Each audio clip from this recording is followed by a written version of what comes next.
मानने का हक नहीं। गांव का नाम था रामपुर। ये गांव उन लोगों के लिए जाना जाता था जो हालात से समझौता कर लेते थे। उसी गांव में रहता था सुमित। सुमित की पहचान बस इतनी थी, गरीब का लड़का। उसके पिता रिक्शा चलाते थे और माँ बीमार रहती थी। घर छोटा था लेकिन जिम्मेदारियां बहुत बड़ी। सुमित पढ़ाई में ठीक था, उसका सपना था सरकारी नौकरी। लेकिन जब उसने ये बात अपने पिता से कही तो पिता ने चुपचाप जमीन की ओर देखा और बोले, बेटा, सपने देखने में पैसे लगते हैं, हमारे पास वो नहीं है। उस रात सुमित पहली बार समझ गया, गरीबी सिर्फ जेब में नहीं होती, सोच पर भी हमला करती है। 10वीं के बाद सुमित ने स्कूल छोड़ दिया। सुबह 5 बजे उठकर स्टेशन पर चाय बेचता, दोपहर में पिता का रिक्शा चलाता और रात को माँ के पास बैठकर उनकी दवाइयों का हिसाब रखता।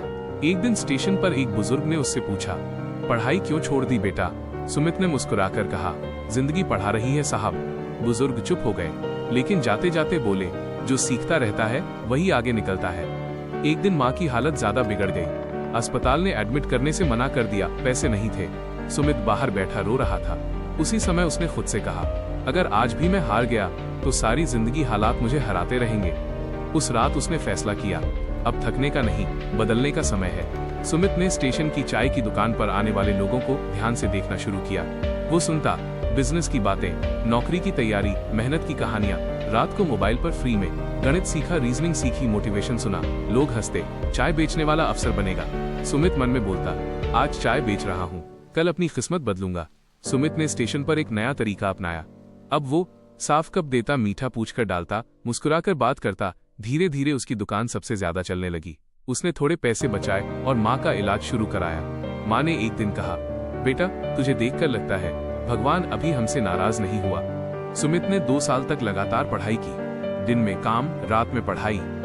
आंखें लाल, हाथ कांपते, लेकिन हौसला सीधा खड़ा। जब उसने पहली बार परीक्षा दी, फेल हो गया। वो टूटा लेकिन रुका नहीं। उसने खुद से कहा, फेल होना हार नहीं है, हार तब होती है जब दोबारा कोशिश बंद हो। परीक्षा से पहले माँ की तबीयत फिर बिगड़ गई। माँ ने उसका हाथ पकड़कर कहा, अगर मैं न रहूं तो भी तू अपने सपने मत छोड़ना। सुमित पहली बार जोर से रोया, लेकिन उसी दिन उसने ठान लिया, अब ये लड़ाई सिर्फ मेरे लिए नहीं, माँ के लिए भी है। तीसरी बार परीक्षा का रिजल्ट आया। सुमित का नाम लिस्ट में था। वो चुपचाप लिस्ट देखता रहा, आंखों से आंसू बहते रहे। उसने ऊपर आसमान की ओर देखा और बोले, धन्यवाद, मैंने हार मानने का हक नहीं छोड़ा।